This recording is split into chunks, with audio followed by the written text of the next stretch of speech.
Dak Prescott's backup quarterback in 2021 for the Dallas Cowboys should be Mike Fisher, reporting from Frisco, home of the Dallas Cowboys, where we are getting ready for training camp in which Dak Prescott will be undoubtedly a star. And I don't just mean a TV star on HBO's Hard Knocks. I mean, he will be a central figure to every good thing that the Cowboys do this summer, and I think Dak Prescott's going to do a lot of good things. His backup quarterback, I don't think the right one's on the roster yet, and I say that with all due respect to Garrett Gilbert, who I knew as he played all his home games at SMU. I say it with respect to Cooper Rush, who's been back here a couple times now, and with respect to Ben DiNucci, who swears he's going to be a better player. That performance that you saw out of him as a rookie, that's not the real me. How about the real Nick Foles in a Dallas Cowboys uniform? You got to get past, first of all, the idea that he's the enemy. Of course, he won his Super Bowl, replacing the injured Carson Wentz. The 2017 Eagles go and win a Super Bowl, something that they don't do a lot of in Philadelphia. No offense, Eagles fans, but it's true. He wins the MVP of the game over the course of his career. He's had leading numbers this year and that year. He's been to a Pro Bowl one time. He is a guy who at age 32 now has some skins on the wall, substantially more than Gilbert, DiNucci, and Cooper Rush have put together. So what are the downsides here? Downside number one is the old idea. I think this was Tom Moore, the old offensive line coach with the Colts, and he was asked, what do you do when Peyton Manning is unavailable for practice? What do you do when he gets hurt? What's the backup plan? He says, no, if Peyton Manning gets hurt, we're not even going to practice because we're going to suck. I'm paraphrasing. You could take that attitude here. I think that's the wrong attitude. And I think the Cowboys' history tells you with Berline, Rodney Peete, Wade Wilson, Jason Garrett, Bernie Kosar, and then more recently, Kitna, Orton, and the likes. And Andy Dalton last year, although it didn't quite work out the way everybody wanted. That under the Jerry Jones regime, they value the idea of the backup quarterback. They agree with me when I say that the backup quarterback is your 12th starter on offense. He's that important. But there is the argument that if you don't have Dak, you're not going to be good anyway, so why bother? An argument that I don't agree with. I think Nick Foles, by the way, in Philadelphia, kind of disproves that argument all by himself, doesn't he? Isn't he the poster boy now, the poster child, the poster man at 32 for, hey, if we don't have a backup quarterback, we don't have a chance. Let's have a backup quarterback. And wow, we just won the Super Bowl because our backup quarterback played just as well as our MVP caliber starting quarterback in Carson Wentz. Yes, this was a little while ago, because when we're talking about Carson Wentz as an MVP candidate, it must have been a little while ago. But actually, again, it was just 4 years ago. What about the trade? Why would the Bears do anything like this? Well, they grabbed Andy Dalton from you, announced that he's QB1, and then drafted Justin Fields. So one way or the other, Nick Foles is QB3. They are paying him after having absorbed the gigantic contract that Jacksonville gave him the year before.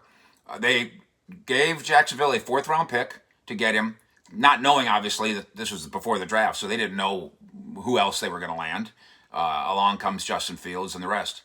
And they absorbed part of that contract that Jacksonville so foolishly gave him. I believe that in the summer of 2019, that was the biggest free agent contract of them all that summer, and that it was 4 years and then worth up to, billed as, $88 million. And of course, he's put a lot of that in his pocket already. So the trade costs of the Cowboys, well, the Bears want no part of any of that money anymore. They gave up a 4 when they thought he mattered. Now he doesn't matter. I mean, you offer him a 7. You offer him to switch 7s. You offer him a 8th, even though there's only 7 available. I mean, you'd be doing them a favor. Now, maybe there's other bidders that you'd have. If somebody else offers a 7, fine, you can offer a 6. I think Nick Foles has easily that value. What about the finances of it?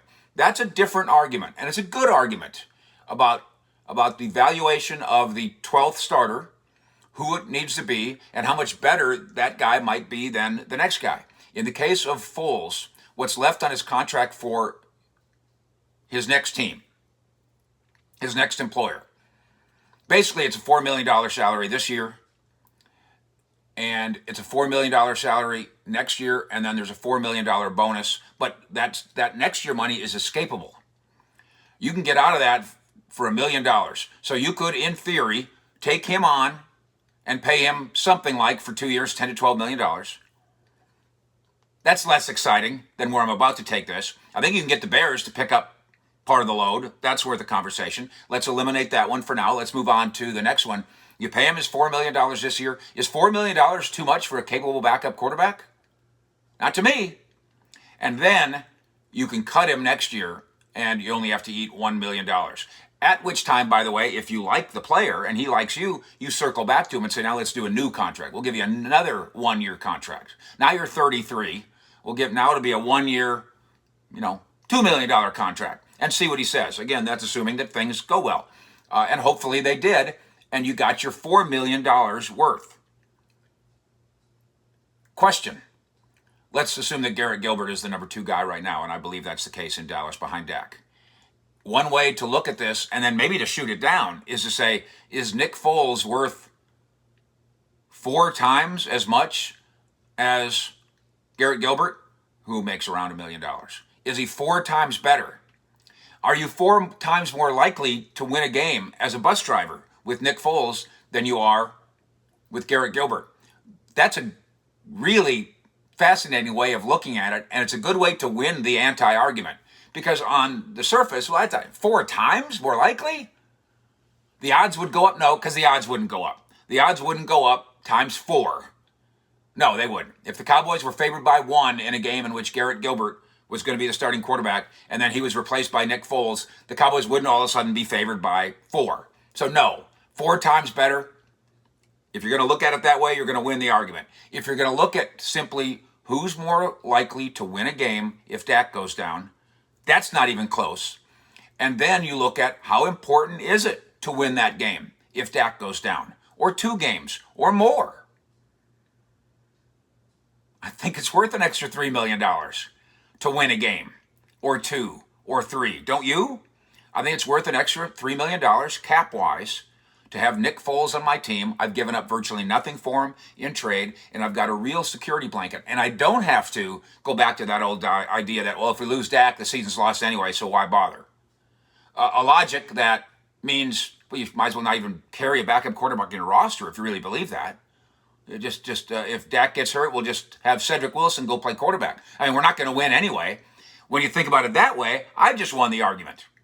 Because you do not enter a game with Garrett Gilbert or Ben DiNucci or Cooper Rush thinking, well, we have no chance here. You do have a chance, and you have a better chance with Nick Foles. And if you don't believe it based on Cowboy history, I've told you this before, Jimmy Johnson used to use the phrase hanging out. Well, we're going to be hanging out a little bit at wide receiver. We're only going to carry 4 or something. We're hanging out. The Cowboys are hanging out at quarterback by not devoting the resources in a way that suggests, indicates, insists that they think it's important. Is it important to them? Is it important to you? I'm telling you how important I think it is, and I'm not just grab bagging some random concept. I'm saying this guy. Because this guy isn't, maybe he could go in and bus drive his team to a win. You're not guessing. You do have to, by the way, overlook the fact that he got beat out by Garrett Minshew in Jacksonville, and that last year, over the course of 7 games, he performed so poorly that they brought Mitch Trubisky back in. So he kind of got beat out by Mitch Trubisky, too. Those are not great check marks on his resume, I grant you that. But he's got the one great check mark that matters the most. By the way, he has a winning record in the NFL as a starter. I believe it's 28-25 is his record as a starter in the NFL. So this wasn't a one-shot deal, a one-time deal, one Super Bowl game, and it was a Cinderella story. Every time he plays, he gives his team a chance at a happy ending, at a Cinderella ending, if you will. The poster man for the value of backup quarterback in Dallas, those guys have had names like Garrett, Walsh, Berline, Wilson, Pete, Kosar, Orton, Kitna, Bledsoe. That tradition, in my opinion, at this reasonable cost needs to be continued, with the Dallas Cowboys trading with the Bears to acquire backup quarterback Nick Foles. Fish, out.